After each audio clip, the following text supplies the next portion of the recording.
In 2018, I experienced a stroke, which prevented me from finishing this tribute to Marion.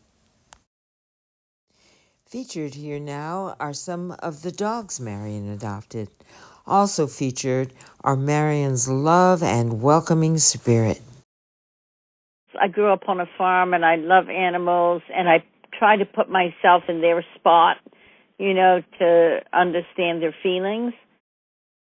For a long time, I thought one dog would be enough, and then it became 2 dogs was enough. And then I thought, well, I can't let this little dog go. He's old. Nobody will want him. Nobody will take him. So I would take him, and so I just kept taking the seniors. They keep me younger. Springtime when it's warm and they trot through the field, I trot with them. I open up my home for as many dog beds as I have. I fill those beds.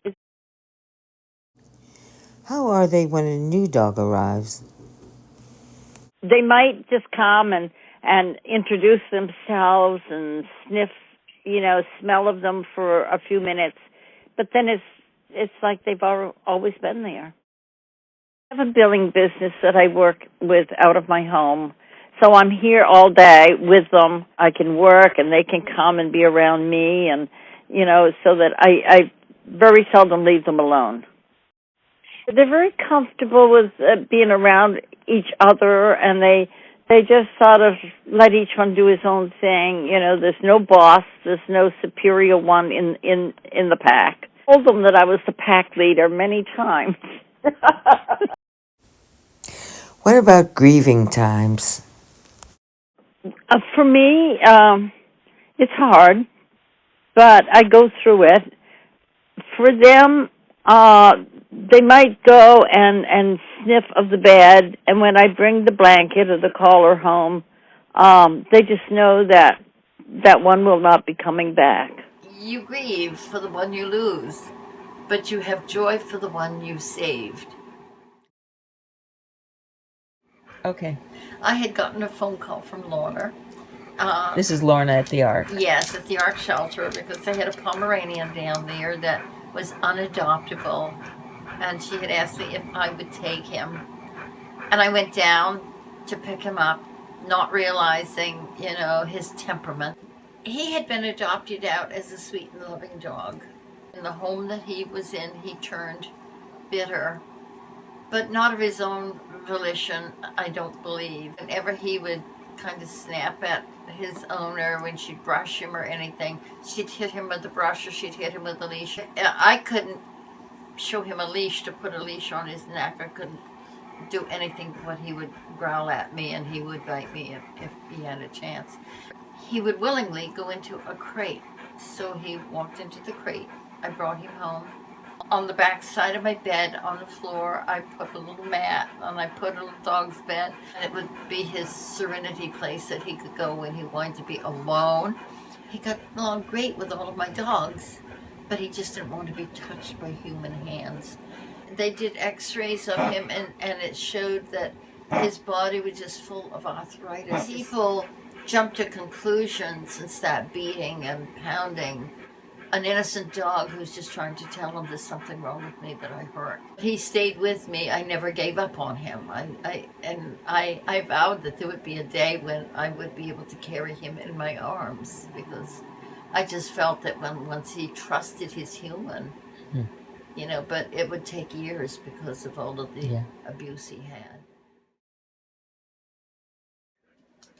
Edgar. Edgar is a pug, a large pug.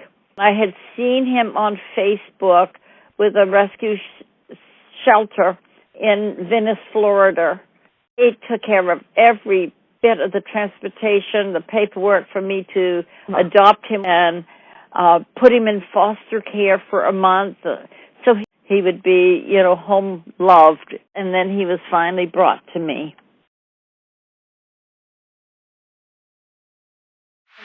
I got a phone call from the foster mom. We had this common bond, and I had made a promise to her that Edgar would never forget her. Did you understand what it would have been like to let a dog go that you love so much? That's right. There. Hi, Dottie. She just has a lot to say. Yes, that's her conversation. That is her conversation. Hey, Henry. Does Henry hear? Yes, he does. He has selective hearing. Oh, I see. Hello, Washington. Washington's a good boy. And hours before he was due to be euthanized, he was saved. Mornings when I take Toby and Sadie out for their morning early get up, I take them out usually in around the field, and as I look out with my flashlight to see if it's safe or not, I have been seeing eyes looking back at me, and it is normally coyotes that are out there just laying in wait. So we don't go out as far as we do in the springtime. They have lots to smell when they go outside and walk because they smell the tracks, they smell the air, they smell the bushes. That's their world. Yes. Anything else you'd like to say, Marion? Just promote to the people the fact that for every rescue dog they save and bring home, a dog is saved in a shelter. I sense you have no regrets for what you've been doing. None whatsoever, and I wouldn't trade my life with taking care of these seniors for anything in the world. Hello, I'm Maggie Davis. I live in Down East, Maine. Face-to-face or long distance, in depth or on the spot, I video and record animal rescuers, fosters, and adopters. The Open Wide the Door Smartphone Celebration Project features their stories, including the lengths to which they go for animals, even in, especially in, extreme and tender times. Each story told, each animal cared for well, honors animals everywhere, perhaps next door, still in need. Tell me your story and inspire the world. Be as private or as public as you want to be. Long or short, simple or not, your story matters.